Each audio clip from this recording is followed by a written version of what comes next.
रहीम जो वजाइना है वो क्या कर रहा होता है, कनेक्ट कर रही होती है बेसिकली आपके जो वेस्टिब्यूल होता है जेनिटेलिया का, उसको सर्विक्स के साथ। ठीक है।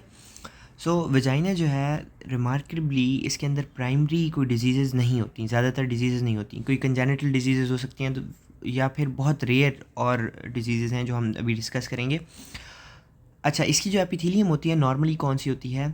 Non keratinized squamous epithelium. अब अगर वजाइना मैं ड्रॉ करूँ यहाँ पे, सपोजिंगली एक सिलेंड्रिकल स्ट्रक्चर है, ठीक है, और इसके दो पार्ट्स होते हैं, ठीक है।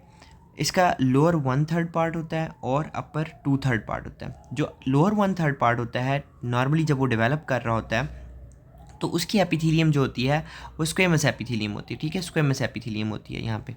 बट जो अपर 2/3 होता है उसके अंदर कलमनर एपिथेलियम होती है, ठीक है, कलमनर एपिथेलियम होती है। लेकिन डेवलपमेंट के दौरान ये जो लोअर 1/3 से एपिथेलियम होती है ये ऊपर चली जाती है और ये रिप्लेस कर देती है दिस कलमनर एपिथेलियम को स्क्वेमस एपिथेलियम के साथ। सारी की सारी स्क्वेमस एपिथेलियम हो जाती है।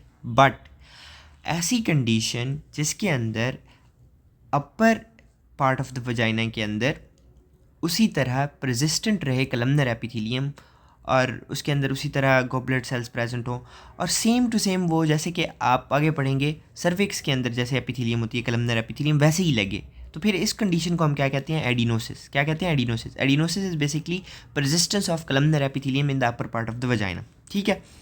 उसी की एक फॉर्म होती है क्लियर सेल एडिनोकार्सिनोमा। उसमें होता ही है कि क्लियर सेल ट्यूमर्स होते हैं इसी एरिया के अंदर, ठीक है, क्लियर सेल्स होते हैं। एडिनोकार्सिनोमा मतलब ग्लैंड्स का ट्यूमर, ग्लैंडुलर पैटर्न होता है और क्लियर सेल्स होते हैं, बस ये है। बस इसमें आपने याद रखना है कि इन दोनों की एसोसिएशन जो है वो डाई इथाइल स्टिलबिस्टिरोल, ठीक है, ये एक केमिकल है, इसके साथ एसोसिएट होती है। अगर फीमेल जैसे ले रही हूँ और जो प्रेगनेंसी के अंदर इसका एक्सपोजर हो जाए तो उन जो फीमेल्स होती हैं उनके अंदर ये होने के चांसेस ज़्यादा हो जाते हैं।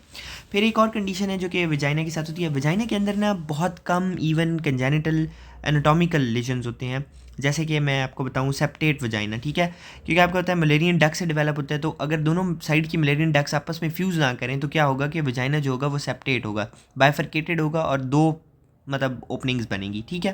सो that is called as septate vagina due to आपस में मिलने की ना मिलने की वजह से, मलेरियन डक्स के आपस में फ्यूजन ना होने की वजह से होता है, दैट इज़, ठीक है। अच्छा, उसके अलावा हमारे पास है एम्ब्रियोनल रेप्डोमायोसार्कोमा। अब एम्ब्रियोनल रेप्डोमायोसार्कोमा क्या है? रेप्डोमायोब्लास्ट का बेसिकली ट्यूमर है। अब रेप्डोमायोसाइट्स जो होते हैं वो मेच्योर सेल्स हैं, ठीक है, रेप्डोमायोसाइट्स, ठीक है।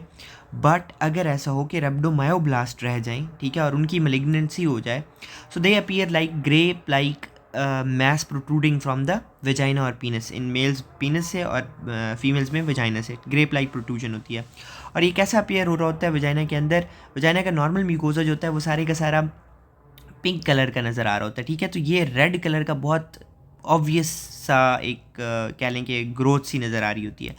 अब ये क्या, इसकी अगर एस्ट्रोलॉजी देखें तो इसके अंदर हमारे पास रेप्डोमायोब्लास्ट होते हैं। रेप्डोमायोब्लास्ट को अगर आप देखें तो वो कैसे होते हैं? स्पिंडल सेल शेप सेल्स होते हैं, जैसे कि नॉर्मल मायोसाइट्स होने चाहिए।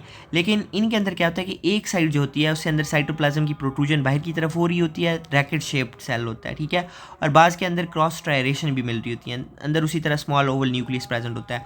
और ये अगर एपिथेलियम के नीचे अगर ये डिपॉजिट हुए हमें नज़र आए तो एक खास कर किस्म की लेयर बनाते हैं, this is that is called as cambium layer, ठीक है। आखिरी हमारे पास वेजाइनल कार्सिनोमा है, that is associated with human papilloma virus, ठीक है, और ज़्यादातर अफेक्ट करता है ये अपर पार्ट को, ठीक है।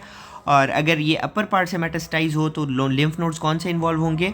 That would those lymph nodes will be the inguinal lymph nodes. अगर लोअर 2/3 से होगा तो वो रीजनल इलियक लिम्फ नोड्स होंगे।